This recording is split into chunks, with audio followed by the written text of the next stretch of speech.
todo porque la forma de presentación clínica es bastante variada e interesante.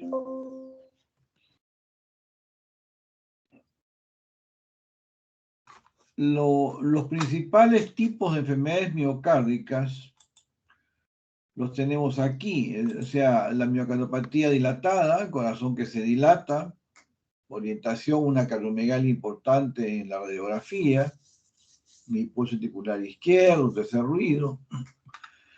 Miocardiopatía hipertrófica, no necesariamente el corazón está dilatado, pero sí la pared está demasiado gruesa.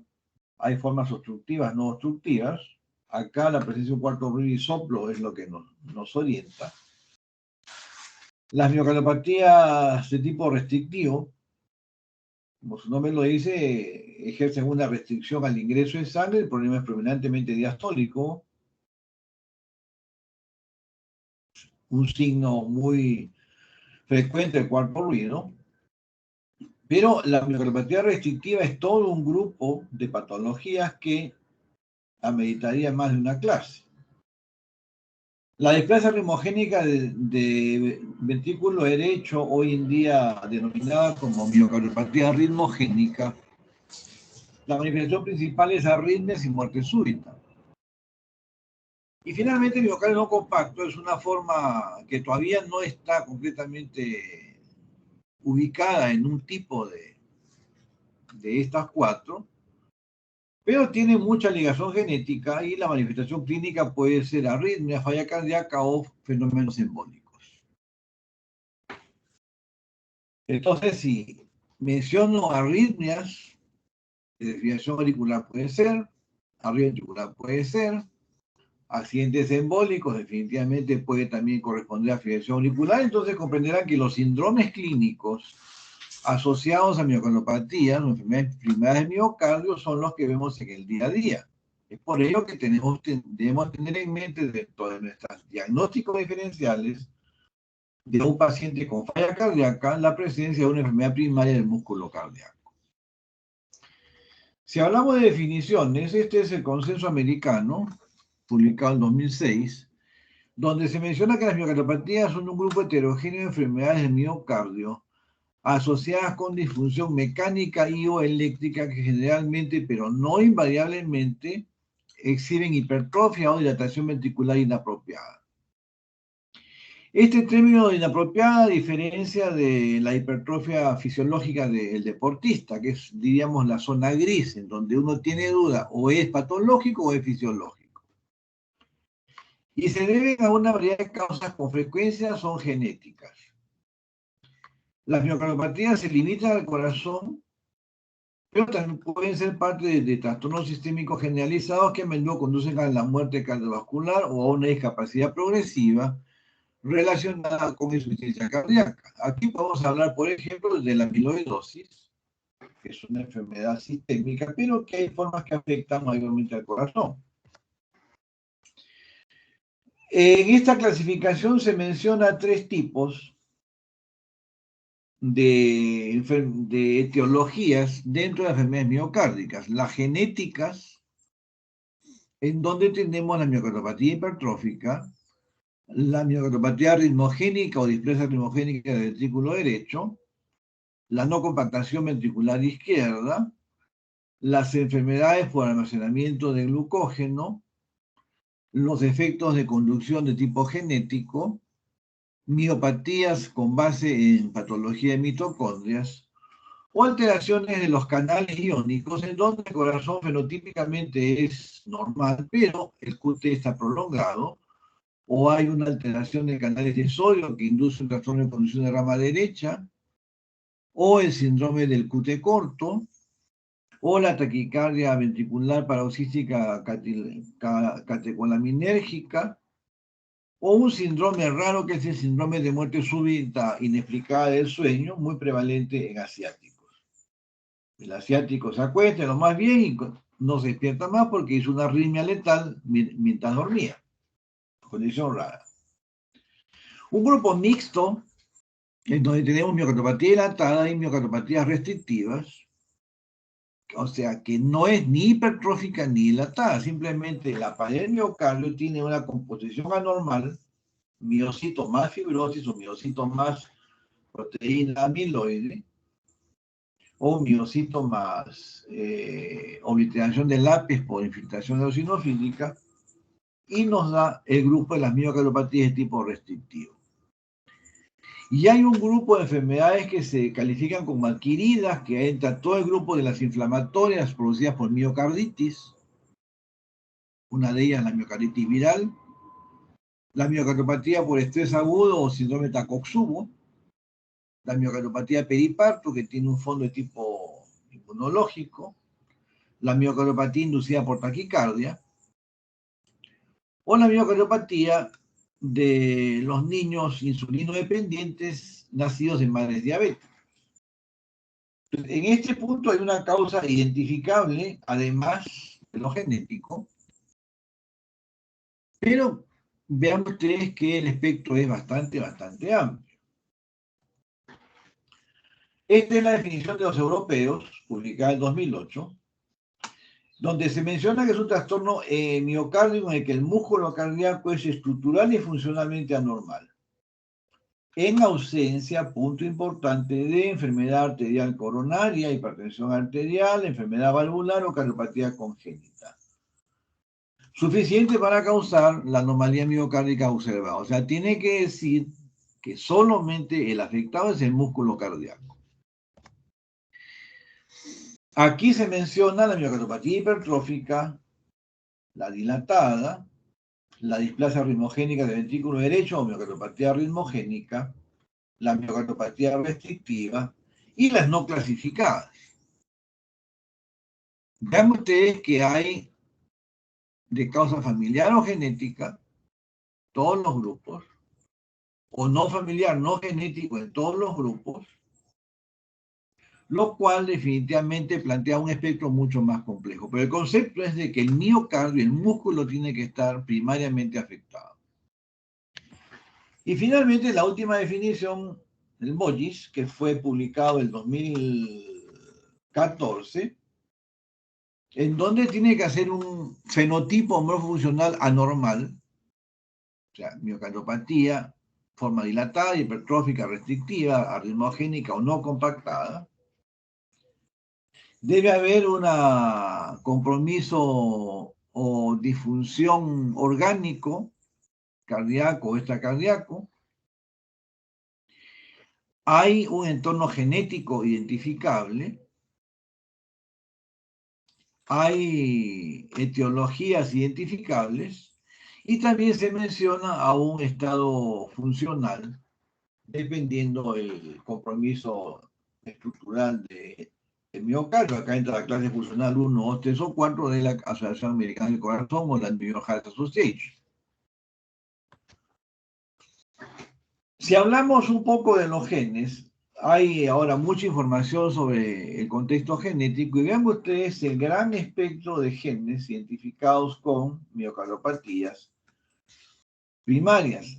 La hipertrófica, comprenderán que si hay una infinidad de genes involucrados, el patrón estructural va a ser muy diferente. En este caso, el gráfico muestra una hipertrofia mayormente de la región apical. Hay formas que son aisladas de la pared lateral, del septum basal o del septum apical, diversas formas de compromiso regional del miocardio. Pero lo común es que la pared es notoriamente más gruesa, es decir, más de 15 milímetros en espesor. Otro grupo, la miocardiopatía dilatada, en donde vean ustedes pues que acá el dibujo muestra una cavidad dilatada, la pared adelgazada, es completamente diferente a la expresión fenotípica. Y esto tiene, vean ustedes, codificación genética. Pero coinciden algunos genes con los de miocardiopatía hipertrófica. Otro grupo completamente diferente, la displasia ritmogénica del ventrículo derecho o miocardiopatía ritmogénica, en donde vean ustedes en donde el gráfico muestra que la afección o la modificación estructural es predominantemente a nivel del ventrículo derecho. Pero se describe también compromiso parcelar del ventrículo izquierdo, por lo que ahora se llama miocardiopatía arritmogénica. Y hay un grupo muy importante de alteraciones de los canales, en donde el corazón puede ser fenotípicamente normal, pero el origen y conducción del impulso eléctrico es anormal. Entonces tenemos un espectro bastante complejo, que para agruparlo en un entorno clínico, una estrategia útil es el patrón semiológico de expresión clínica, en donde tenemos básicamente tres formas, diríamos, de una forma más ordenada posible de presentar. Una miocardiopatía que es dilatada, la hipertrófica y la miocardiopatía restrictiva.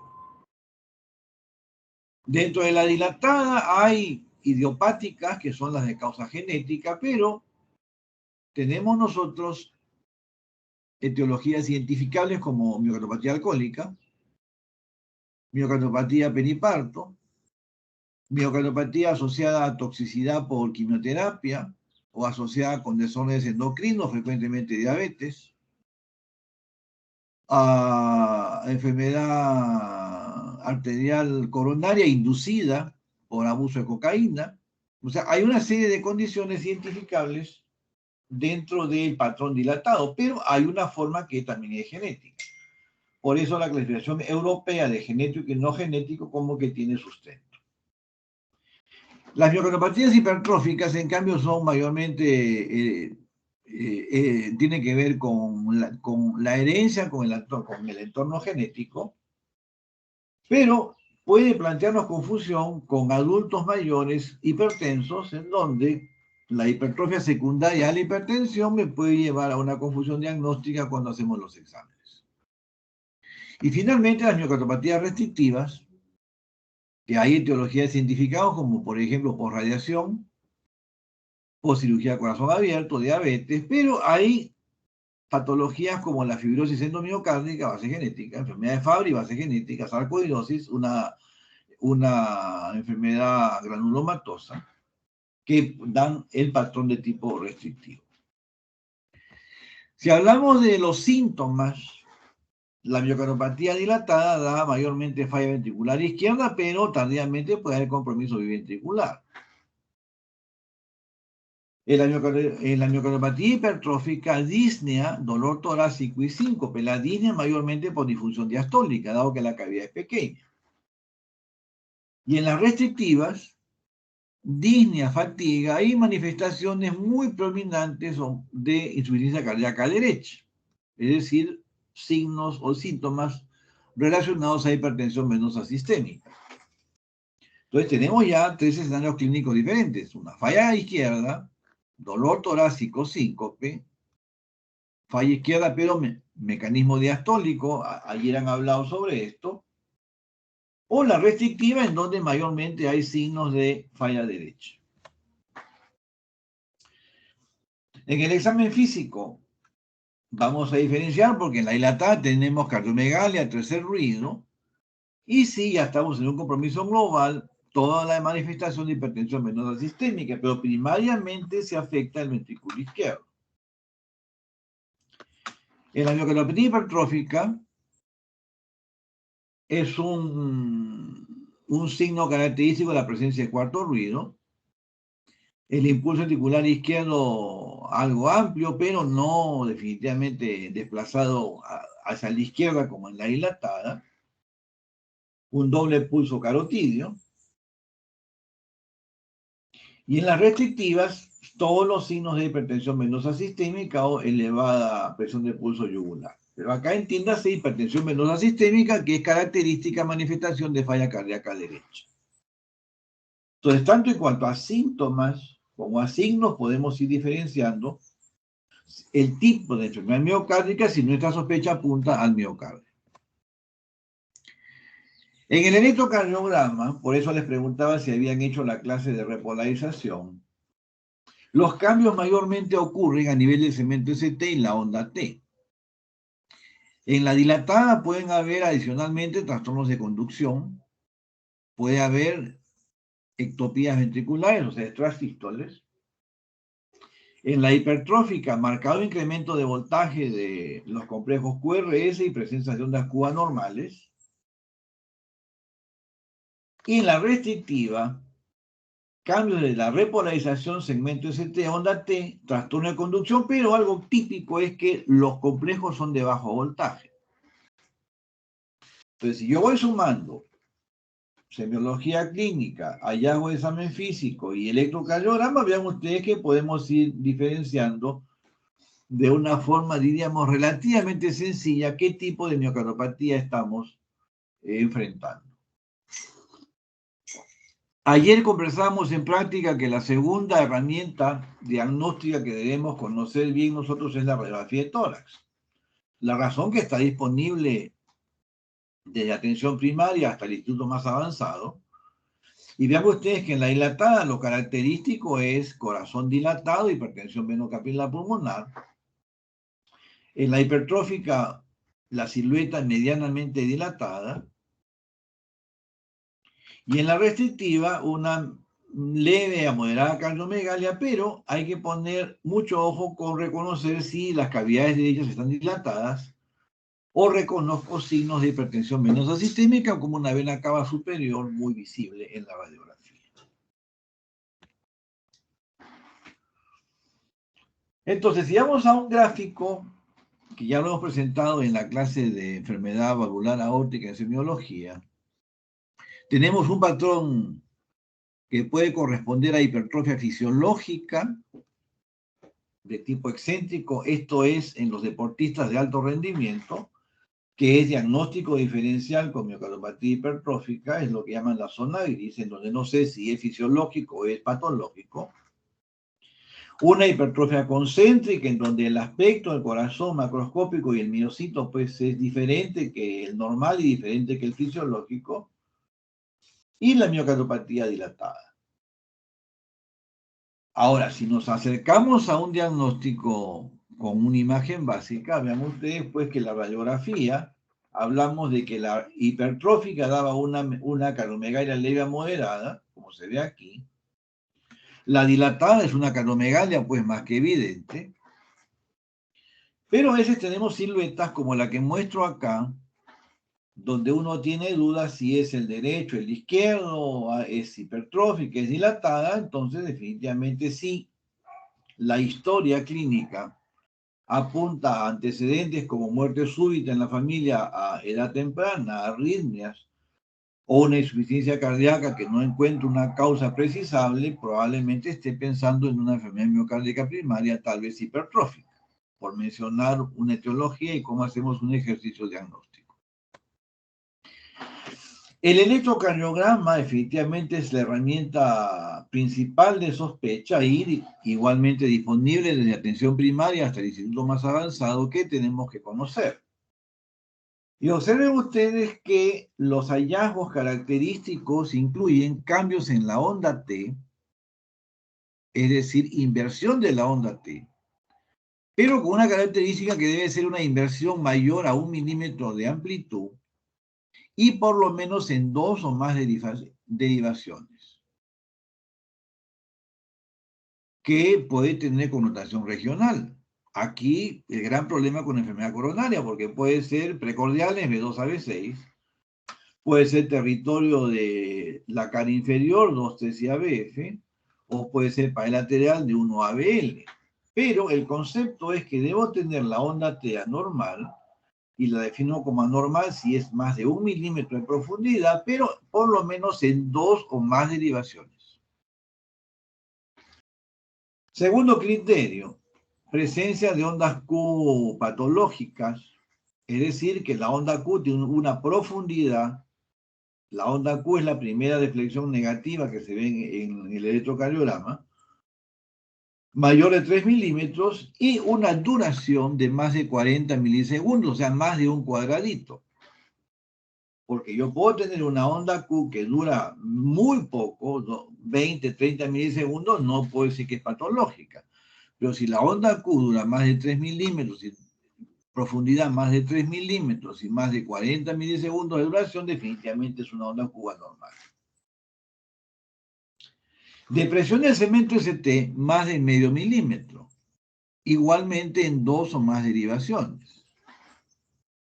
Una derivación con inversión de onda T o con de presión del ST no es diagnóstico.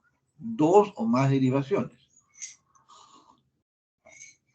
Debemos tener trastornos de conducción, bloqueo de rama izquierda, bloqueo de rama derecha, o lo que se denomina trastornos no específicos en donde la duración del QRS es mayor a 120 milisegundos. De esto, definitivamente, el bloqueo de rama izquierda es el mayor, que con mayor frecuencia se asocia con enfermedad miocárdica primaria. En virtud de que en nuestro medio, como tenemos zonas de gran altura, los nativos de altura pueden tener de base bloqueo de rama derecha y no necesariamente apunta a enfermedad miocárdica, simplemente la procedencia. Trastorno de conducción. O definitivamente bloqueo completo de rama izquierda en donde el QRS es mayor de 120 milisegundos, predominantemente QRS negativo en las derivaciones B1 o derivación QS en B1, B2, un desnivel positivo monofásico de segmento ST en derivaciones B1, B2, que confunde a veces con infarto anterior, y onda R es predominante en las derivaciones D1 y B6. Importantísimo en el electrocardiograma, como mencionamos en las prácticas, es que de las medidas de los fenómenos eléctricos, el intervalo QT hay que indexarlo a la frecuencia cardíaca. Y en enfermedad miocárdica, el QT corregido, prolongado, definitivamente apunta a enfermedad miocárdica. La desviación del eje eléctrico. Conversábamos en las prácticas que el electrocardiograma, la posición del eje eléctrico me puede diferenciar normalidad si está en el cuadrante inferior izquierdo, es decir, de 0 grados a más 90 grados. Enfermedad probablemente secundaria, por ejemplo, hipertensión arterial, estenosis aórtica, insuficiencia mitral, que dilatan o hipertrofian el ventrículo izquierdo, cuadrante superior izquierdo, pero no más allá de menos 30. Pero si yo tengo desviaciones de menos 30 a menos 90, o sea, desviación extrema a la izquierda, hay que sospechar probablemente enfermedad miocárdica. Si el ventrículo izquierdo está afectado, la cavidad conectada con el ventrículo izquierdo, que es la aurícula, tiene que tener algún indicio de problema. Y en este caso, estar atentos a las características de la onda P. Sobre todo, duración anormal de la onda P, más de 120 milisegundos o 3 cuadraditos, el aspecto bifásico, o una profundidad, o sea, una deflexión negativa final de la onda P mayor de 1 milímetro o duración mayor a 1 cuadradito en la derivación B1, lo que definimos como la onda P bifásica, componente positivo, negativo, pero el negativo muy visible. Tenemos algunos ejemplos después. Otro problema es que la amplitud de la onda S, mayor de 55 milisegundos, de B1 a B3, me hace sospechar miocardiopatía probablemente ligada a los canales. La presencia de una ondita que es bien difícil de reconocer, la onda epsilon en las versiones B1, B2, característico de displasia rimogénica del ventrículo derecho. Esta tríada de Goldberger básicamente es compatible con hipertrofia ventricular izquierda. Porque el primer criterio, la onda S de B1 o B2 más la onda R de B5 o B6 más de 35 es el criterio de Sokolov. La duración total del QRS en derivaciones de miembros, si la amplitud es menor de 8 y una onda S, una relación RS menor de 1 en B4, califica sospecha de miocardiopatía hipertrófica. Pero definitivamente son criterios que inducen a sospechar en hipertrofia ventricular izquierda.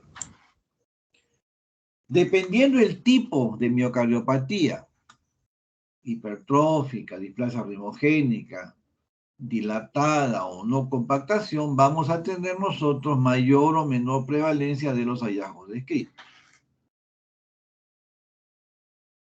Entonces, la diferencia que puede verse acá de los criterios presentes en hipertrófica, displasia ritmogénita, dilatada o no compactada, vean ustedes que nos permite cualificar algunos signos característicos como la onda épsilon en la displasia ritmogénica. Pero el concepto es que el electrocardiograma es una herramienta fundamental en la sospecha de miocardiopatía hipertrófica. Y si tengo que estar atento a algo, es la presencia de hipertrofia o signos sugestivos de hipertrofia, alteraciones en la repolarización y trastornos de conducción, como características que me inducen a sospechar en enfermedad miocardia. Este es un electrocardiograma de un atleta de 12 años, un niño. Recordar de que los niños pueden tener trastornos de repolarización como la onda T negativa, B1, B2, B3, que pueden estar presentes hasta los 10, 12 años, sin que sea necesariamente anormal. La magnitud del voltaje del complejo QRS como que haría sospechar en una anormalidad. Pero si vemos la repolarización en D1, ABL, B5, B6, es una repolarización completamente normal. La onda T es positiva, el ST es ascendente, la duración del intervalo QT es normal. En este caso, lo que me haría sospechar la onda T negativa en las precordiales derechas. Pero tener presente que en los niños podemos tener, por la hipertensión pulmonar residual que queda en el recién nacido, a veces hasta en la primera infancia, puedo tener onda T negativa en derivaciones precordiales derechas sin que sea necesariamente patológico. Miremos ahora un atleta de raza negra. Es mucho más notorio el trastorno de la repolarización, inclusive se va hasta B4, y esto es lo que plantea la sospecha de ¿será una miocardiopatía primaria o será simplemente secundaria al estímulo ergométrico del ejercicio? Cuando entra la sospecha ya viene el segundo nivel de diagnóstico, que son las imágenes, en este caso la ecocardiografía. Pero como mencionamos, la repolarización, la sospecha de hipertrofia, acá la duración del complejo QRS definitivamente es completamente normal. Si vamos a otro criterio, la onda P es una onda P completamente normal, alejaría la posibilidad de que esto sea una miocardiopatía patológica, nos orientaríamos a una hipertrofia fisiológica por el deporte. Este es un paciente, un electrocardiograma de un atleta ya mayor, en donde vean ustedes que la repolarización también es anormal. La duración del QRS, sin embargo, es completamente normal. Y lo que llama la atención aquí es que la onda P está un poquito lejos del complejo QRS. Cuando tenemos bloqueo de UPR mayor de 0,24, o sea, bloqueo de primer grado o de segundo grado, definitivamente ya hay que sospechar probablemente una enfermedad miocárdica. En la definición vimos que había un grupo ligado a trastornos de conducción, que incluyen también trastorno de conducción atrioventricular. Pero si yo tengo sospecha, fundamentalmente empieza de repolarización anormal, magnitud de voltaje en el complejo QRS que induce a sospechar de que hay más miocardio normal. Siguiente criterio, voy a la duración del complejo QRS, que acá ya, bueno, me entra la duda porque es normal.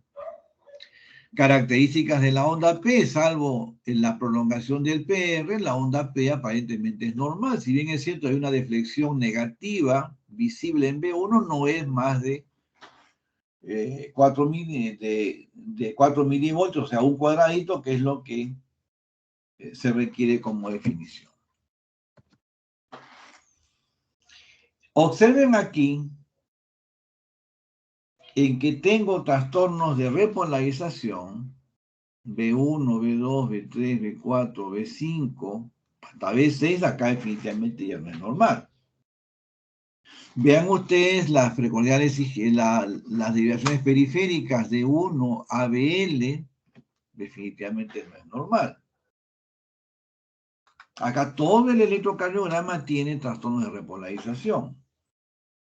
Si bien es cierto, algunos son inespecíficos porque no cumple el criterio de más de 4 milivoltios de negatividad la onda T, en precordiales sí cumple. Ahora, si correlaciono el electrocardiograma con historia familiar de muerte súbita, obviamente ya empieza la sospecha que la persona que se hizo este electrocardiograma puede tener una enfermedad miocárdica primaria y que amerita pues un estudio ya diagnóstico completo. Observemos ahora la repolarización en derivaciones precordiales. Vean ustedes la onda T negativa, simétrica, profunda, notoriamente anormal. Acá ya no tengo duda que estamos frente a una miocardiopatía hipertrófica. Observen ustedes la magnitud de voltaje complejo QRS. Si bien es cierto, la prolongación del mismo no es definitivamente anormal, pero la magnitud de los cambios en la repolarización es lo que plantea la sospecha, al igual que la magnitud de los signos de hipertrofia. Observen ustedes ahora la repolarización en B1, B2, es una RSR' muy aberrante, prácticamente como una deflexión monofásica con el segmento ST. Esta es la imagen característica del síndrome de Brugada, condición ligada a patología de canales iónicos, manifestación clínica, arritmia y muerte súbita. Muchos de los casos letales que han habido de deportistas recientemente han sido atribuibles a un síndrome como este.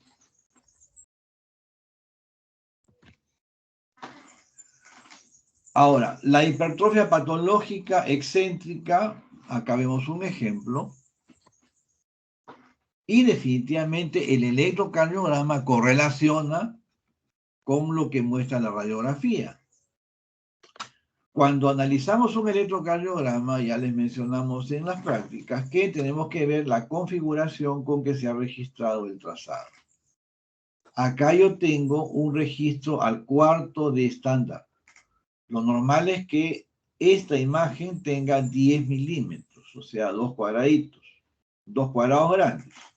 Acá tiene solamente 2,5. Entonces, definitivamente, esto es una hipertrofia patológica, porque tengo que tener en mente que el voltaje es 4 veces más amplio. La duración del complejo QRS es más de 12, no hay duda. Las características de la onda P, que no está fácilmente reconocible, pero tenemos que tener presente que esto está al cuarto de voltaje. Si amplío 4 veces, voy a ver acá una deflexión que puede ser la onda P, o también puede ser tranquilamente una onda U, por la posición que tiene, pero definitivamente con este voltaje en que se ha registrado, muy difícil puede decir si es un ritmo sinusal o es un ritmo con otro origen. Por la regularidad, pudiera ser que sea una fibrilación auricular con respuesta controlada. Vean que el RR es un poco diferente, pero tenemos que tener presente a qué voltaje se registró.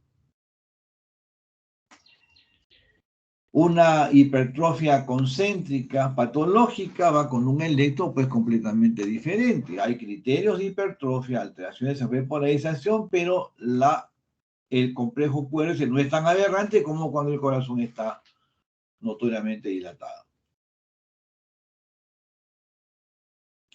Tenemos ahora un electro pues, que es completamente diferente a los dos anteriores. Si yo tuviese que comparar este electro con los dos previos, probablemente se compare con el primero, ¿no? por la magnitud de la duración del complejo QRS. Pero si hablamos de morfologías características, R prominente en D1 en ABL, B5 y B6, crecimiento del ventrículo izquierdo. Acá puedo plantear yo que hay una onda Q patológica en B1, B2, B3, pero pudiera ser que estemos frente a un bloqueo de rama izquierda, pudiera ser. Pero si observamos el tercer electrocardiograma, acá sí definitivamente el QRS, vean lo aberrante que es, dura casi 16 milisegundos. Tengo deflexión negativa en B4, B5, B6. Tengo una aberrancia de conducción, vean ustedes, RS, R', RS, R', R2', o sea, hay varias deflexiones que me dicen que la conducción intraventricular está severamente alterada. Analicemos ahora el tipo de registro. Al cuarto estándar estas derivaciones, al medio estándar las de aquí, entonces el voltaje está notoriamente incrementado. Vean ustedes que en este electrocardiograma sí es reconocible la presencia de una onda P bifásica, pero el PR está prolongado. Hablamos que trastorno de conducción, tanto atrioventricular como intraventricular, muy ligados a patología de miocardio. Ahora, ¿qué historia tiene el paciente al cual se le registró este electrocardiograma? Es un paciente de 22 años, ingresó a emergencia con historia de arritmia, una fibrilación auricular con la respuesta ventricular alta, falla cardíaca y síncope. Requirió cardioversión eléctrica por el severo compromiso hemodinámico con que ingresó.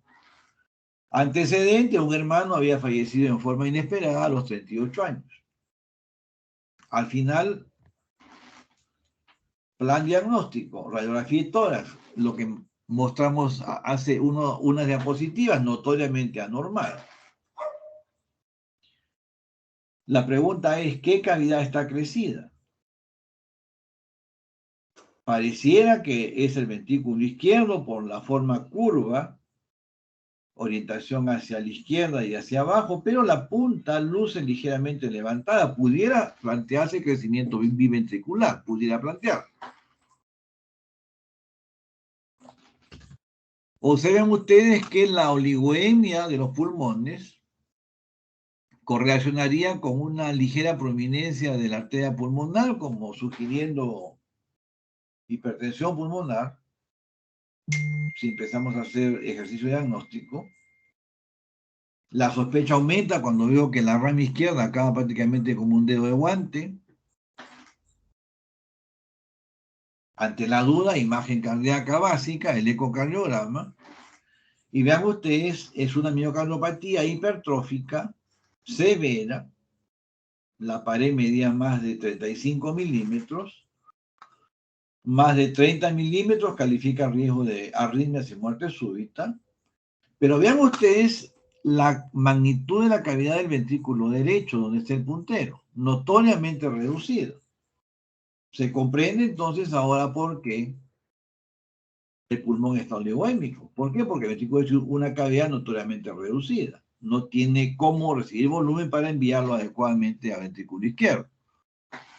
El paciente crónicamente tiene bajo gasto cardíaco y vean ustedes que las partes blandas casi no existen. Paciente sumamente adelgazado, caquéptico, producto de un estado de bajo gasto cardíaco crónico, falla cardíaca crónica, activación de cascadas hipercatabólicas que definitivamente pues alteran potencialmente al paciente. Si vemos más imágenes del corazón, vean ustedes pues un ventrículo derecho muy chiquitito, obviamente no se justifica porque hay oligoemia, la cavidad del ventrículo izquierdo también está reducida, a pesar de lo que muestra la radiografía. De ahí el concepto es que cuando yo veo una radiografía, veo una sombra que puede ser anormal como esta, pero que hay adentro en la sombra, no sé. Lo que hay aquí repercute en el pulmón y ahí yo puedo discriminar, como en este caso, un hipoflujo, que también puede ser elevada resistencia pulmonar, Puedo tener hiperflujo si hablamos de un cortocircuito, o puedo tener hipertensión venocapilar pulmonar. Y lo que se ve en el pulmón correlaciona con lo que hay en la sombra, que yo no sé qué es, pero si la sombra no es normal, puedo ir planteando posibilidades. Y la enfermedad global, ¿cómo repercute en el paciente? Lo veo en las partes blandas. Si es un paciente, como en este caso, que casi no tiene tejido, hablamos de un paciente pues probablemente crónicamente enfermo, probablemente, no necesariamente, puede ser de que sea por otra causa.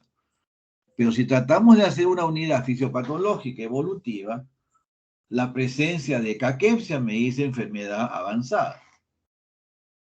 Entonces, con esa presunción yo pido el examen de imagen, y el examen de imagen me muestra esto. Viendo la imagen ya veo yo por qué el paciente tiene bajo gasto cardíaco. ¿Por qué? Porque la cavidad del ventrículo es pequeña. El ventrículo derecho también tiene una cavidad pequeña, porque hizo una arritmia, manifestación clínica de un trabajo exagerado de la aurícula izquierda, que necesariamente no está crecida, aparentemente no es una aurícula dilatada, pero sí las venas pulmonares están bastante visibles, lo que indica que la presión dentro de la misma es muy alta.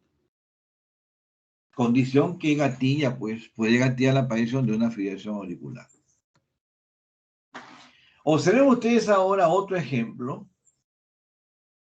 Acá selectivamente el septum está muy grueso. No hay una obstrucción en la vía de salida del ventrículo izquierdo, pero sí a nivel medio ventricular tenemos que prácticamente chocan las paredes. Entonces, cuando tenemos enfermedad miocárdica, una de las condiciones que hay que determinar si es obstructiva o no es obstructiva. Si mi sospecha es hipertrofia, cuando solicite el examen de imagen me tiene que decir si hay o no hay hipertrofia, obstrucción medioventricular o en vía de salida, porque eso marca pronóstico. Bueno, la ecocardiografía pues me permite medir los espesores parietales. Dependiendo qué tecnología tengo, yo puedo hacer medidas como en este caso muy, muy exactas, perpendiculares al septum, que es lo que dice la técnica. No tenemos clase de eco este año. Pero a veces, si el operador no es experto, puede cometer errores como este. Vean ustedes que acá se ha medido un espesor de 45.6 milímetros, cuando en realidad solamente es 37.3. Y el error es porque el corte incluye acá el aparato subauricular tricuspide. Entonces, cuando hacemos exámenes diagnósticos, uno de los problemas es la destreza del operador. Y hay técnicas como la ecocardiografía en donde la destreza del operador pues es importantísima. Hay otras técnicas como la resonancia o la tomografía en donde la diferencia la marca el software. Cuanto más software tengo, más tecnología, voy a poder hacer caracterizaciones mucho mejores del miocardio. Seguimos avanzando. Observen ustedes ahora que este es un escenario completamente diferente. Acá el corazón está dilatado, no se contrae de una forma asincrónica. Hay zonas que se contraen en diferentes momentos que otras. Pero si vamos, nos olvidamos de la imagen ecocardiográfica y vamos al electrocardiograma. Me dijeron alteraciones de repolarización. Vean ustedes la repolarización anormal. Mencionamos magnitud del complejo QRS. Vean ustedes QRS de un voltaje notoriamente aumentado. Duración del complejo QRS. Vean que el QRS está prolongado.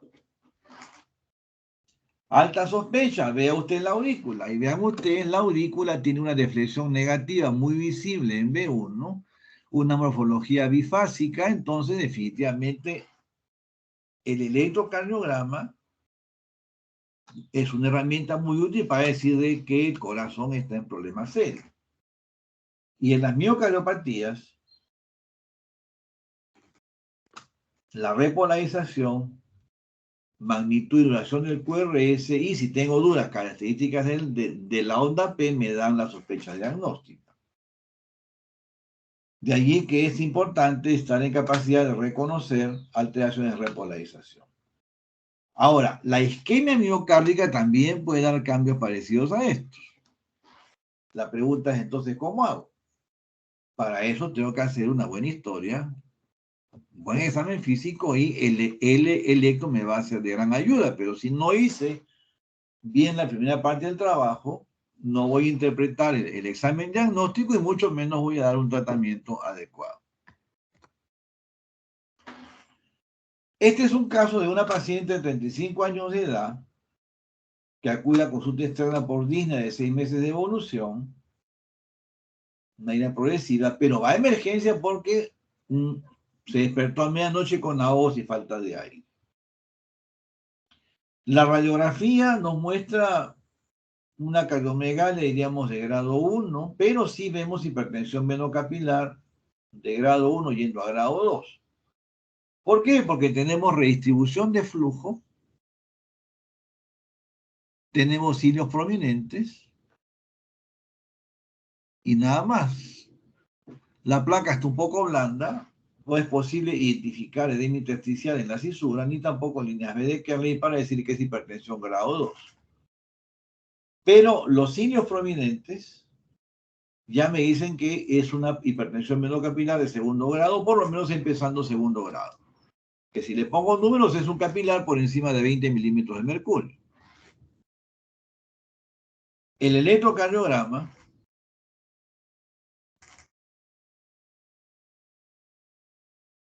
si vamos en secuencia, repolarización, una anormal, dos vecinas anormales, definitivamente como que sospecho. Duración del QRS y magnitud del QRS. Vean ustedes que si bien es cierto, acá estamos con un estándar normal y el QRS no está notoriamente aumentado, la duración es pues completamente anormal. Es muy aberrante esa imagen de bloqueo de rama izquierda. En el bloqueo de rama izquierda yo debería tener el B5, B6 deflexión negativa de la onda T. Lo anormal es que acá la deflexión está positiva. Si vamos a la aurícula, vean ustedes que la onda P es bifásica, duración prolongada, y una deflexión negativa muy visible en B1. Definitivamente es un electro anormal. Y la señora no tenía ningún antecedente. Prácticamente en poco tiempo desarrolló síndrome de falla cardíaca. Lo que encontramos en la paciente, cuando se hizo el eco, fue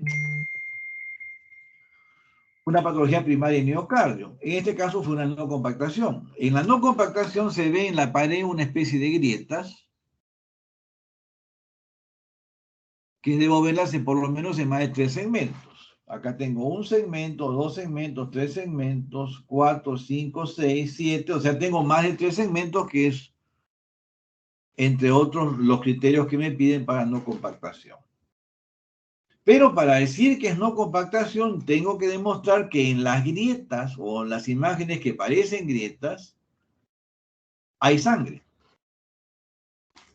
¿Cómo se demuestra? Con esta técnica Doppler. Este es un seteo que hacíamos en el hospital para mapear flujos de baja velocidad. Y vean ustedes que en las grietas se ve señal de color, prácticamente confirmándonos el diagnóstico de una no compactación miocárdica. Esta es una patología que se pone como no clasificada en uno de las definiciones, y en otras se pone como parte de las miocardiopatías de causa genética. Lo cierto es que hay muchas condiciones ligadas a displasia muscular, alteraciones faciales que tienen base genética asociadas con este tipo de miocardiopatía. También, como el caso de esta paciente, fue un hallazgo aislado porque no se encontró ningún estima de compromiso genético, al menos semiológico, a nuestro alcance. No hacemos nosotros estudios genéticos completos como en otros países, ¿no?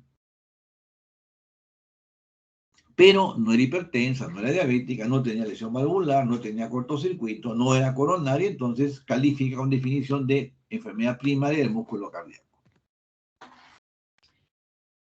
Este es un caso que lamentablemente lo vemos cada vez más, un joven de 32 años de edad, consumo diario de alcohol desde los 18 años, obrero, acá falló el dedo, eventual, ingresa por una severa falla cardíaca global, ortopnea, hipotensión anasalca.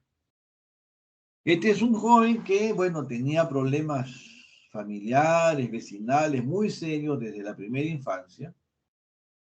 Se fue de su casa, empezó a trabajar como estibador y cuando juntaba algo de dinero, todo lo gastaba en alcohol.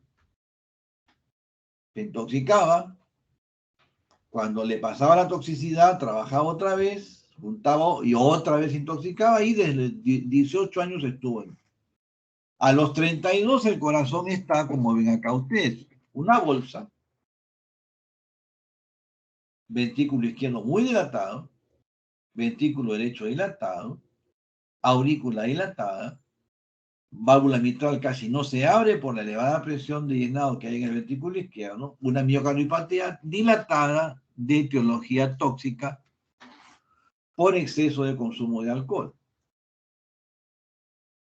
Si sumamos que hay mucha gente que, bueno, quiere pasar la vida muy acelerada y aparte de la gran cantidad de alcohol consume las denominadas sustancias recreativas que también generan taquicardia, vamos a acabar con el corazón en este estado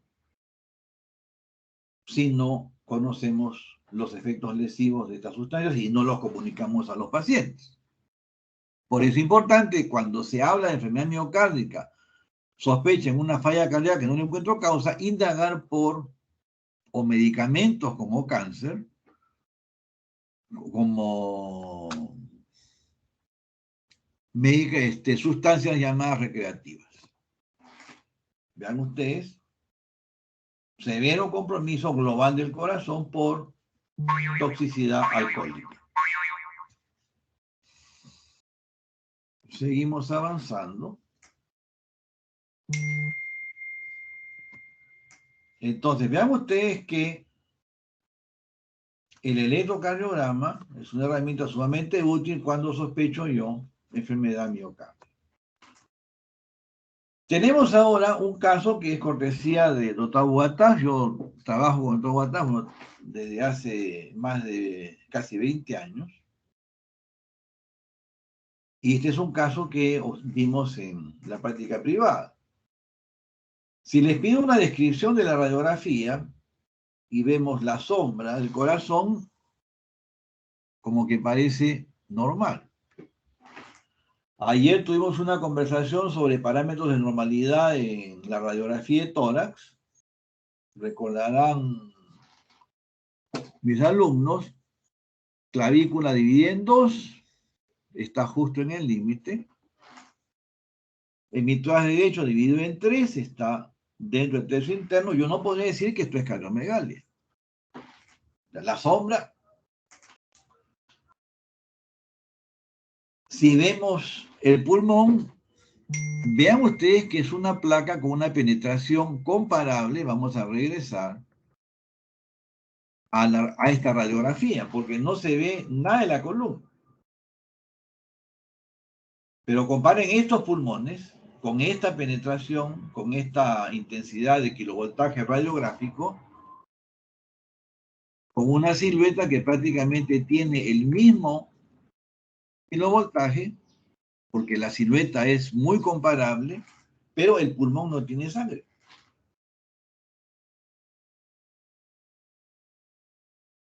El paciente muy adelgazado,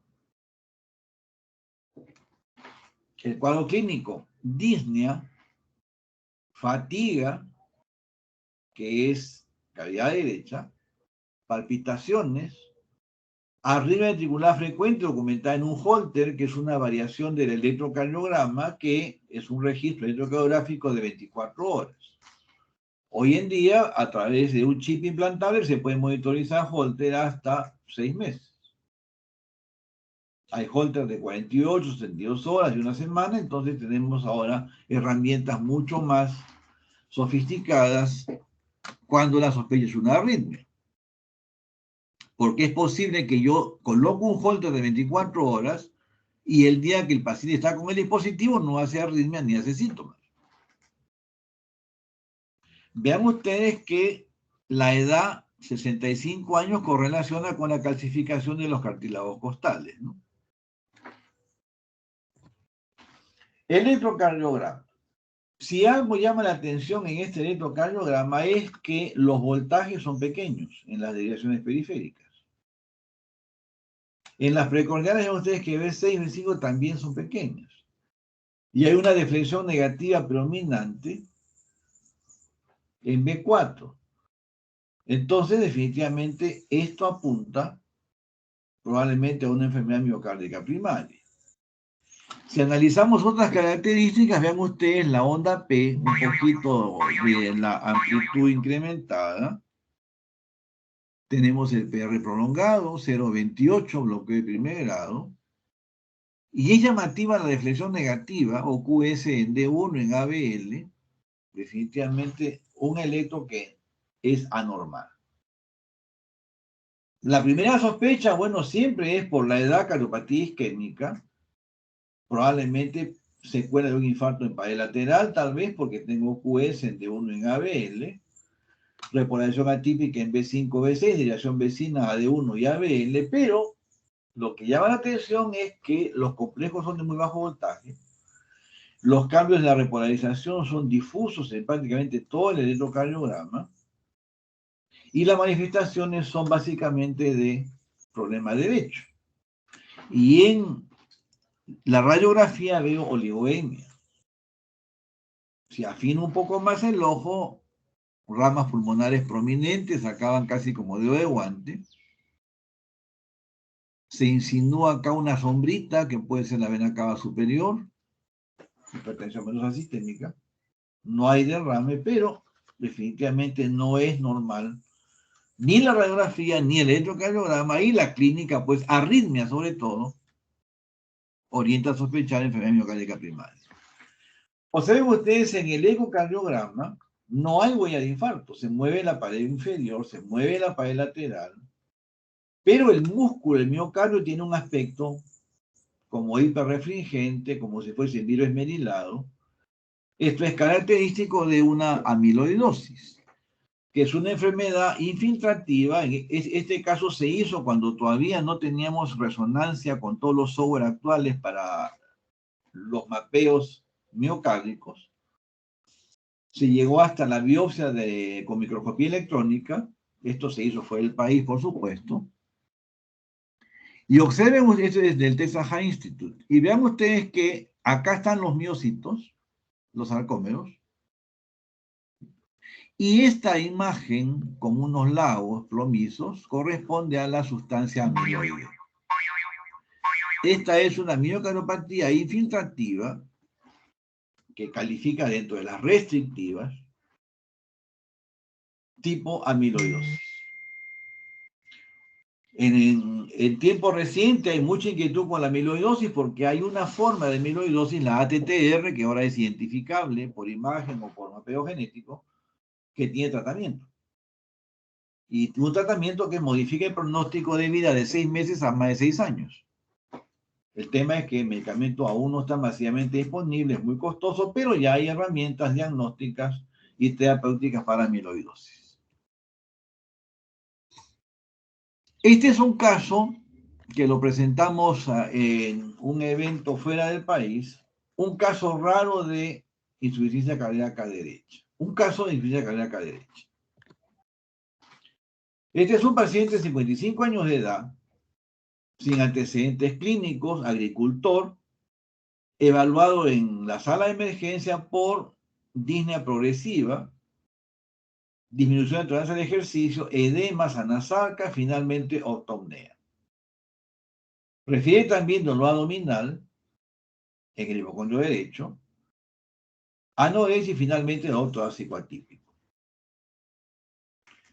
Presión arterial 100/70, ya con la frecuencia controlada, 65, respiratoria 16, altura 91, aire ambiental, anasarca, signos de derrame pleural bilateral, ruidos cardíacos rítmicos, eran de baja intensidad, un soplo sistólico de tipo regurgitativo 1/6 en área tricuspidia, y patomegalia dolorosa 8 centímetros bajo el reborde costal derecho. Fundamentalmente eran signos de hipertensión venosa sistémica y compromiso de cavidades derechas.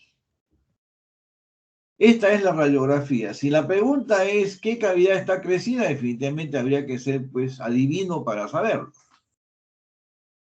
Pero si hablamos de sospecha, vean ustedes que es como si fuese una carpita la silueta.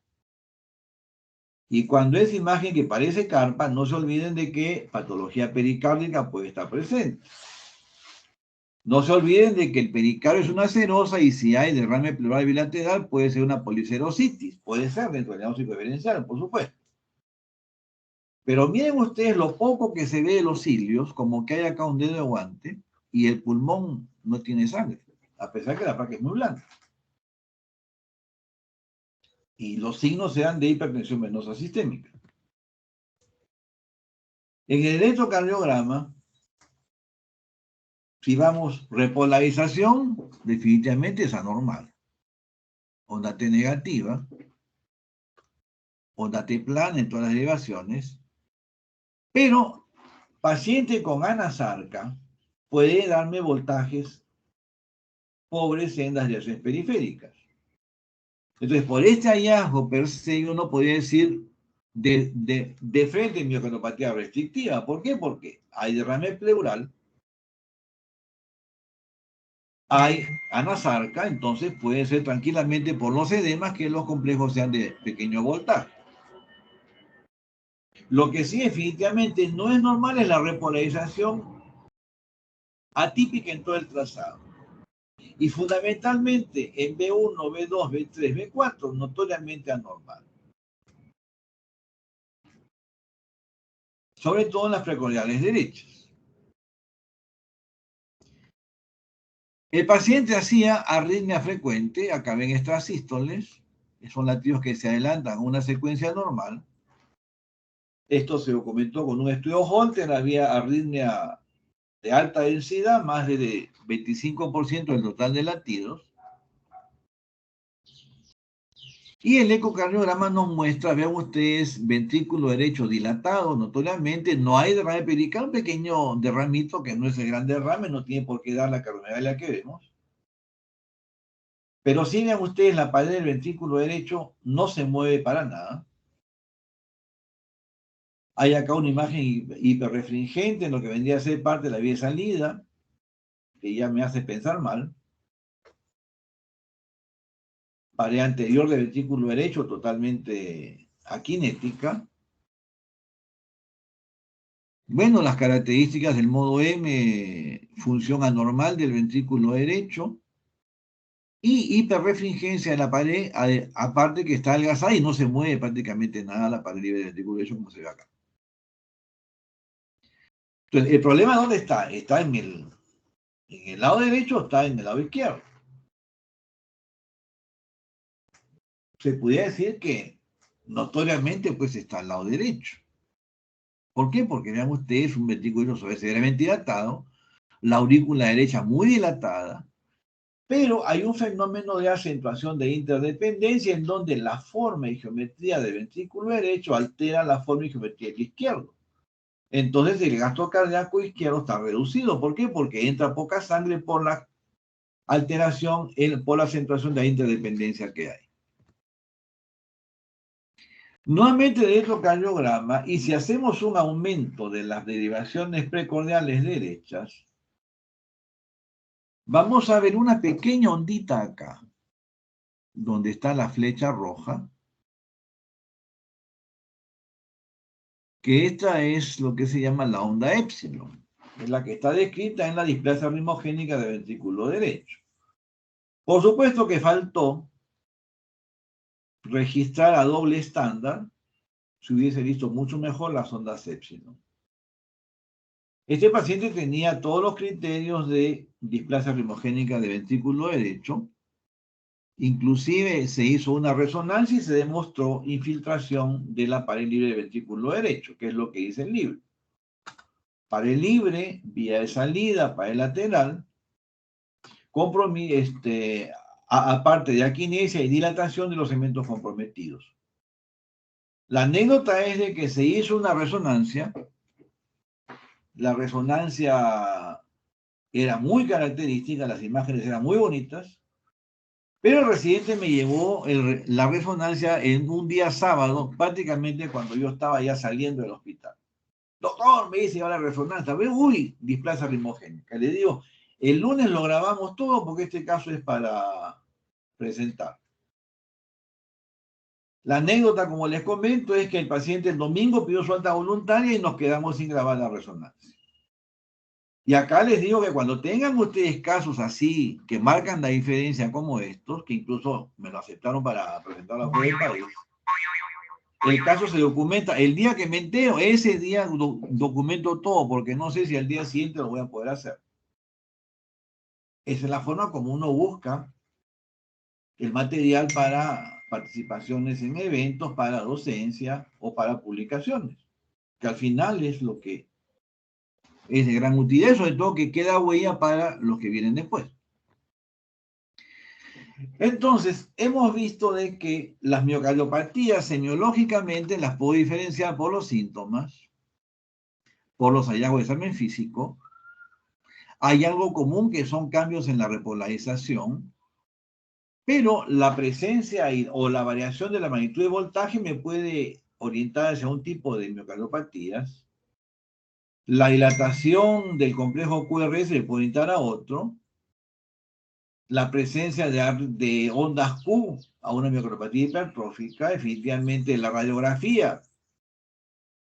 Hemos visto que la miocardiopatía restrictiva, la silueta no estaba severamente grande. En la miocardiopatía hipertrófica había una gran cardiomegalia. En la dilatada, bueno, obvio pues que definitivamente el corazón está bastante crecido. El primer filtro es la ecocardiografía que como he mostrado en algunos casos, permite diferenciar engrosamiento parietal, adelgazamiento parietal, anormalidad de la pared por presencia de grietas, hiperrefringencia de la pared si sospechamos una miocardiopatía infiltrativa, pero la tecnología hoy en día permite caracterizar el miocardio. Y aquí es que entra la resonancia magnética cardíaca, en donde mediante la presencia de fibrosis con los primeros software, como el contraste de gadolinio, yo podría identificar patrones de compromisos subendocárdico, hablamos de enfermedad coronaria, transmural, infarto o secuela de infarto ST no elevado, esto secuela de infarto ST no elevado.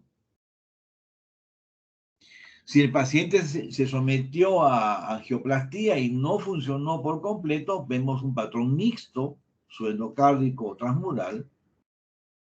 Pero hay patrones característicos de las enfermedades miocárdicas.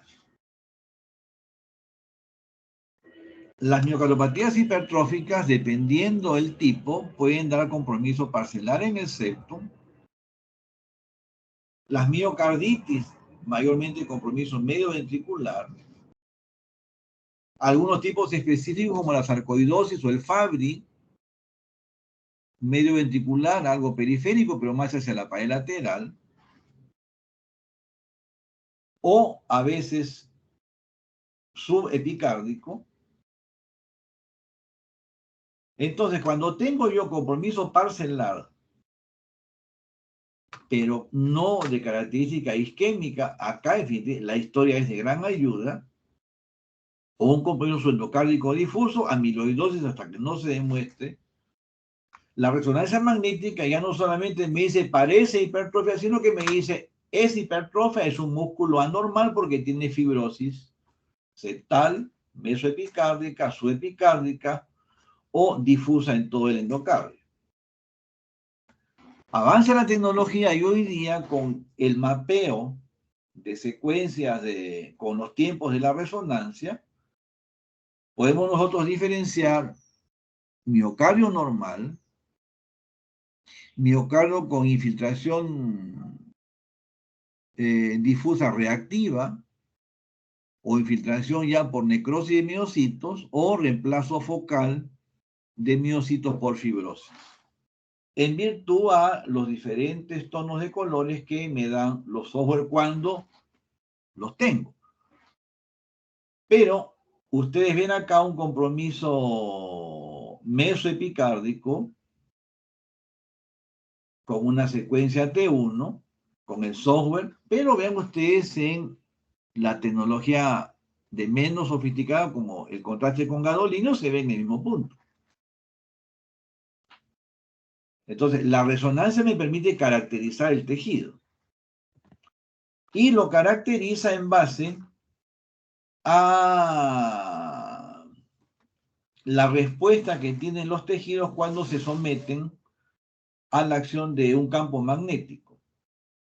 O sea, se manda una onda electromagnética, los tejidos, los elementos vibran, básicamente el hidrógeno, y la diferente vibración es captada por una antena, y esto, cuando se registra con un software, da diferentes colores.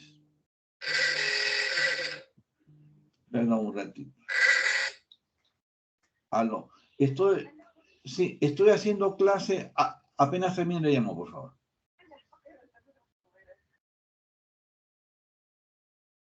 Muy bien. Entonces, por ejemplo, si yo tengo una metaplasia lipomatosa, la pared la veo de un color azul. Si tengo una enfermedad por depósito de hierro o Fabry, vean ustedes que el tono de color varía. Si estamos con miocarditis, es otro tono de color. Si tenemos escenarios de isquemia, amiloidosis o secuela de infarto, el tono es diferente. Pero el patrón mesoepicárdico, endocárdico o transmural me diferencia, pues, si es miocardiopatía infiltrativa o es isquemia. Entonces, hoy día podemos nosotros caracterizar el tejido mediante la resonancia magnética, pero si yo no sé qué estoy enfrentando, no he hecho un adecuado trabajo de diagnóstico, no voy a poder pedir el procedimiento que me va a dar la respuesta. Y mucho menos interpretar lo que me van a reportar en el informe. Pero herramientas para detectar y caracterizar miocardio ya están disponibles. Bueno, son costosas, lamentablemente son costosas. Pero si yo hago la secuencia, semiología clínica, hallazgo de examen físico, hallazgo ecocardiográfico, hallazgo electrocardiográfico y la sospecha es enfermedad miocárdica, sustento pedir un examen complementario. Y nadie me puede decir por qué lo pide. Si usted tiene electro, no, un momentito, ya hice el examen, ya hice el electro y la sospecha es tal cosa. Quiero saber si eso no es para dar un tratamiento adecuado. Entonces, nosotros, dependiendo los tipos de modos de examen de la resonancia, si es el cine, si son las secuencias T1, T2, T1 mapping, T1 estrella, o empleando contraste con gadolino, caracterizamos el miocardio y el diagnóstico pues, puede ser muy exacto. Entonces ya tenemos el espectro completo. Pero vean ustedes que empieza con semiología. Esto, el primer nivel lo disponemos. Electrocardiograma, radiografía de tórax. En primer nivel de salud tenemos los dos recursos. Ecocardiografía, ya tenemos que referir a un hospital, pues, como el de nosotros, nivel 3. Hospital Nacional, en donde sí o sí hay ecocardiografía, pero hay ahora muchos centros de nivel 2 o nivel 1 que ya tienen ecógrafo. Por supuesto de que no siempre un ecocardiógrafo, porque con un ecógrafo radiológico yo puedo setearlo y ver el corazón, pero no tengo todos los parámetros de la ecocardiografía avanzada. Pero si necesito más tecnología, ya tengo que referir a un centro más avanzado que cuente con resonancia para, o cateterismo cardíaco para realizar mi diagnóstico preciso. El cateterismo fundamentalmente es útil cuando tengo que diferenciar miocardiopatía restrictiva de pericarditis constrictiva. Es la gran utilidad. Por supuesto de que poner números de gasto cardíaco, presión capilar pulmonar es útil, pero con tecnología no invasiva se puede obtener información parecida. Lo importante, si el tema es miocardio, es caracterizar el músculo, y ahí la resonancia o la tomografía por emisión de positrones o el examen nuclear es lo que nos da la ayuda. Muy bien. Dependiendo el tipo de compromiso miocárdico que tenga, desafortunadamente el pronóstico varía. Y lo que marca la diferencia es la presencia de arritmias. Si son documentadas, un cardiodefibrilador o un resincronizador podemos poner. Entonces, lo primero es confirmar enfermedad miocárdica. Si se confirma, estratificar riesgo de muerte súbita, que fundamentalmente es por arritmias. Y ahí el cardiodefibrilador es el recurso disponible. Si el paciente sigue estando en muy alto riesgo, lamentablemente, pues la alternativa es el trasplante cardíaco.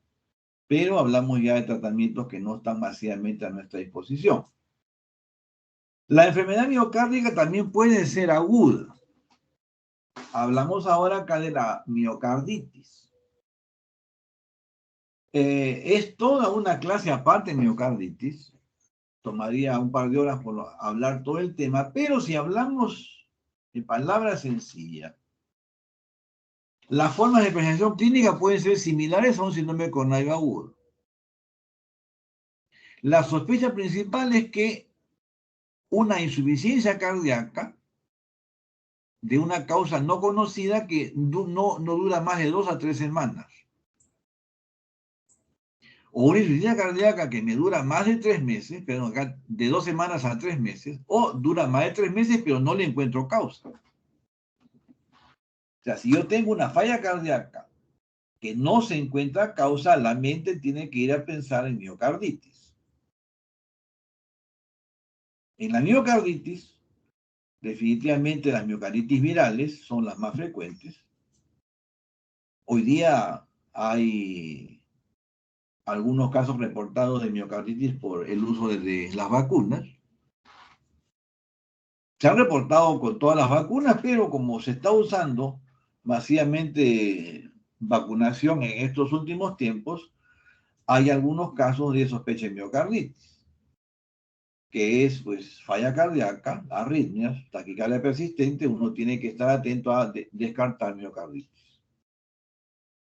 Hay que hacer toda una serie todo un proceso diagnóstico que incluye marcadores de inflamación. Pero el concepto es que yo tengo que tener presente de que falla cardíaca de inicio reciente, una de las etiologías es miocarditis.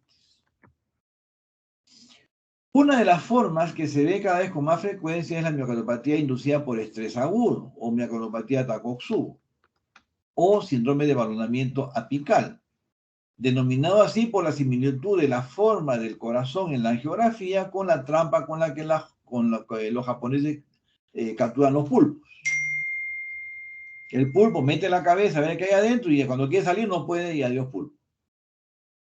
Entonces, el paciente tiene que haber documentado un estrés físico o psíquico importante que genera una descarga masiva de catecolaminas que genera una disfunción transitoria del miocardio, caracterizada por una aquinesia, inicialmente descrita en los segmentos medioapicales, posteriormente se describió de los mediobasales, y también ahora se han descrito cambios parcelares similares a enfermedad coronaria. Es muy frecuente en mujeres posmenopáusicas. La manifestación más frecuente es dolor torácico agudo. Si vemos acá, miocarditis, presentación clínica, síndrome coronario agudo, similar a. Entonces, entra en la definición de una miocarditis aguda. Se asocia también a falla cardíaca o a fenómenos obstructivos medioventriculares. Si vemos nosotros la distribución por edad y género, masivamente pues las damas son las más afectadas. La edad de mayor compromiso después de que se acaban los estrógenos, y casi siempre se documenta un estrés físico o psíquico agudo, que es lo que gatilla mayormente un estrés psicosocial. Hay una masiva liberación de catecolaminas y cortisol. Si el paciente es calificado como vulnerable, pues aparece el síndrome, que vamos a ver en el electrocardiograma. Si recordamos, repolarización anormal, repolarización anormal. Intervalo QT prolongado, otro criterio, presente intervalo QT anormal. Vamos a la aurícula. Bueno, acá la aurícula como que no hubo tiempo para que se remodele porque es una condición aguda. Esta es una señora de 68 años de edad, 2 días de disnea progresiva, dolor precordial opresivo, irradiado a cuello. No se podría decir que no fue un síndrome coronario agudo.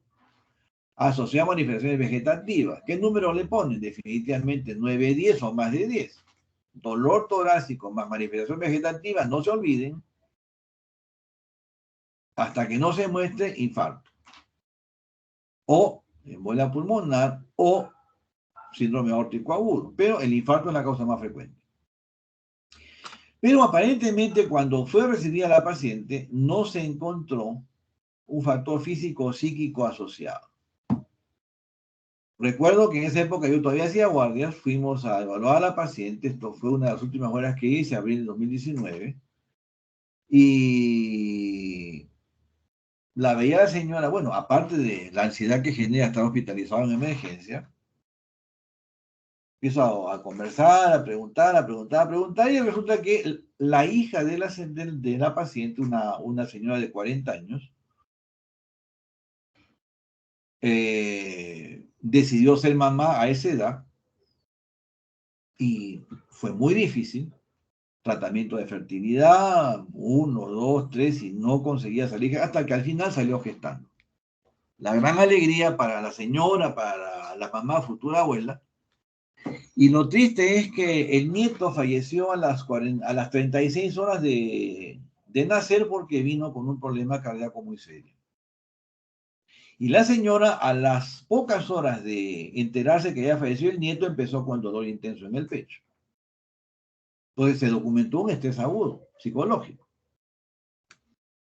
Cuando se hizo el ecocardiograma, vean ustedes la típica forma de balonamiento medio apical. Se contrae la base y el ápex una bolsa. Igual que la trampa esta de los japoneses para cazar los pulpos.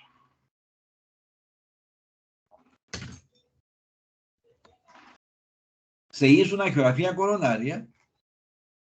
Si bien es cierto, los vasos son delgaditos, por el gran espasmo que había, pero vean que no había obstrucciones documentables.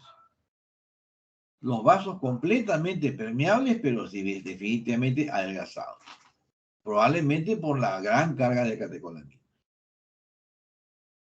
Cuando se hizo la ventriculografía, vean ustedes la típica forma de balonamiento medio apical o Takotsubo. Este es un caso real de nuestro hospital. 48 horas luego de la angiografía, paciente ya asintomática, sin dolor, y vean el electro, lo aparatoso que es, la onda T negativa, que esto está escrito, persiste, tanto la onda T negativa, simétrica, profunda, prolongada, más o menos hasta 3 a 6 semanas después del evento agudo. Y prácticamente se asiste a una recuperación progresiva y total de la función. Vean ustedes cómo ha mejorado notoriamente la motilidad. Es la misma paciente una semana después de la angiografía. Pero en este síndrome también se describen complicaciones como rotura cardíaca, obstrucción medioventricular, sea, no es una condición tan benigna. Y hemos tenido un caso documentado de Takotsubo con rotura cardíaca en el hospital. Muy bien. Este es, bueno, se ha repetido las diapositivas. Bueno, hablando de miocarditis agudas, esta es una paciente de 37 años de edad, género femenino, ingresa con un procedimiento quirúrgico laparoscópico de vías biliares. Esto fue una clínica particular, una clínica pequeña, no muy sofisticada. No tenía antecedentes de enfermedad cardíaca, no tenía factores de riesgo, excepto que era un poquito gordita con sobrepeso. Se otorgó un riesgo quirúrgico grado 1, o sea, corazón, condiciones normales. Durante el procedimiento presentó taquicardia, hipotensión refractaria y con caída severa de la saturación de oxígeno. Por supuesto que el cirujano abortó el procedimiento, cerró todo lo más rápido que pudo. La paciente llegó al hospital en ambulancia y cuando llega con esta radiografía. Si les pregunto, bueno, esto es etapa, no es en época de COVID, ¿no? Porque a esto ahora le dicen COVID. Pero llama la atención que tenemos nosotros una silueta que parecería ser un crecimiento biventricular aparentemente, predominantemente derecho, por la punta que está un poco levantada. Si nos vamos a los pulmones, vemos que hay, aparentemente se podría escribir como una consolidación, ¿no? Aquí hay broncograma aéreo, muy bonito. Califique usted la radiografía de tórax. Hipertensión venocapilar severa, compromiso parenquimal, ambos, ninguno de los anteriores. Yo creo que más de uno va a decir llamen al radiólogo mejor, porque no quiero equivocarme. Pero esto puede ser compatible con el síndrome de depresión respiratoria aguda asociada a sepsis, o el denominado pulmón de choque. Prácticamente se pone blanco los pulmones en poco tiempo. ¿Qué pasó? No se sabe. De repente hubo una translocación bacteriana masiva al manipular las vías biliares durante la cirugía, no se sabe. Lo cierto es de que la paciente llegó en shock. El electrocardiograma se ha borrado por el tiempo, lamentablemente cuando fui a buscar la historia ya había pasado tiempo y el papel termosensible se pierde. Por eso les digo, el día que uno ve la normalidad, ese día lo graba. Y tenemos un electro que tiene un desnivel positivo. Vean ustedes, todo esto es anormal. Simula un síndrome coronario agudo porque hay elevación del segmento ST en todas las precordiales, en la pared lateral, hay un inhibidor anterior izquierdo. En el eco, vean ustedes, el corazón casi no se mueve, prácticamente es una bolsa, no se mueve nada. Llama la atención la pared miocárdica engrosada, como una suerte de pequeñas grietas. ¿Qué pasó con esta paciente? El ventrículo derecho disfuncionante, este es un parámetro de función ventricular derecha que debe ser más de 20, tiene 13.8. La vena cava está dilatada, solamente colapsa 21%, debe colapsar más del 50%. Me dice esto que la presión de aurícula derecha está alta. La aurícula no está dilatada, o sea, es un compromiso agudo del ventrículo izquierdo, tan severo que en la punta se han formado coágulos, como ven acá. Y la paciente lamentablemente tuvo un desenlace fatal.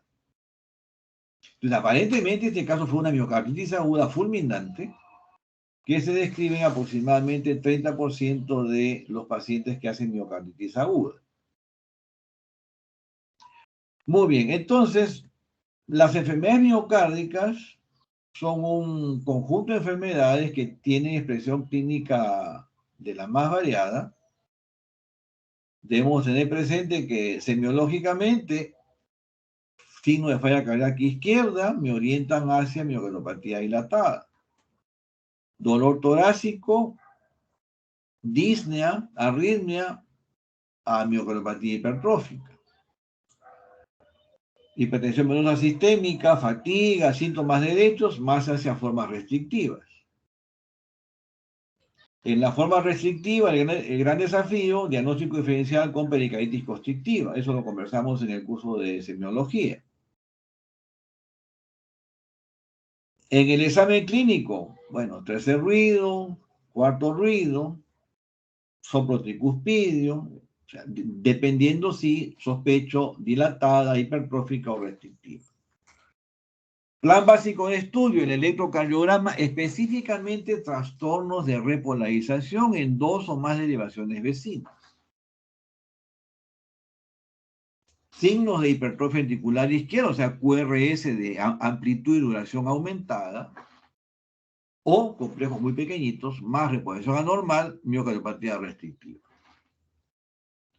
La ecocardiografía me da definitivamente el tipo, el fenotipo, diríamos, ¿no? Dilatada, hipertrófica, restrictiva. Y la imagen avanzada, la resonancia magnética, me caracteriza el músculo. Ahí ya me pueden decir de Fabry, amiloidosis, sarcoidosis, secuela de Chagas, etc. Ahora, el tratamiento. Si tenemos falla cardíaca, tratamiento de falla cardíaca. Si tenemos arritmia, antiarrítmicos o, dependiendo la estratificación de muerte súbita, el cardiodefibrilador.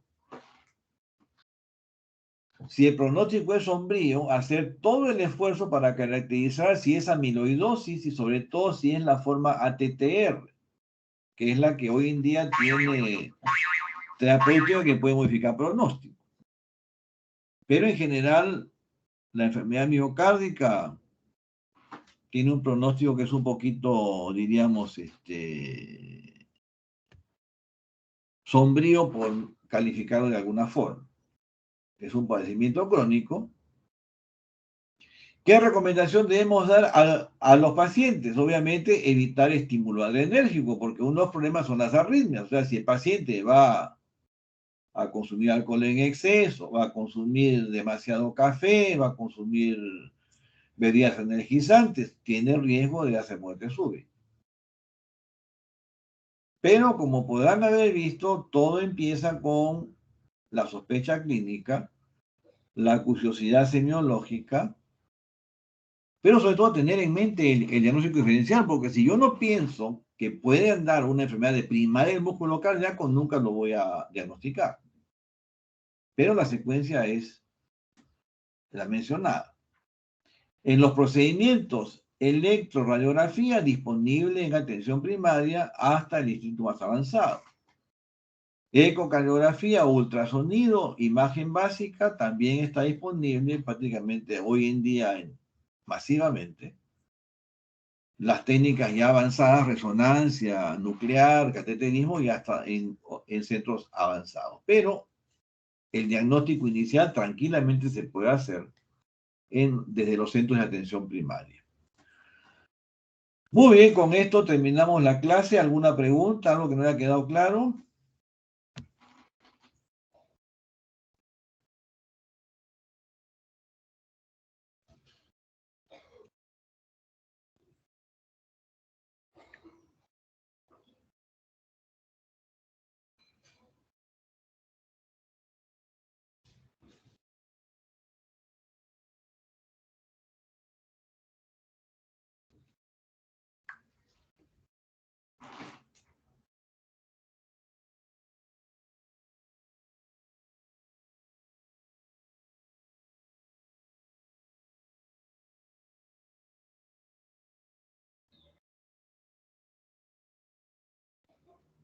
¿Me escuchan? Sí, doctor, sí se le escucha. ¿No hay preguntas? Sí, doctor, sí se le escucha. ¿Algo que no haya quedado claro?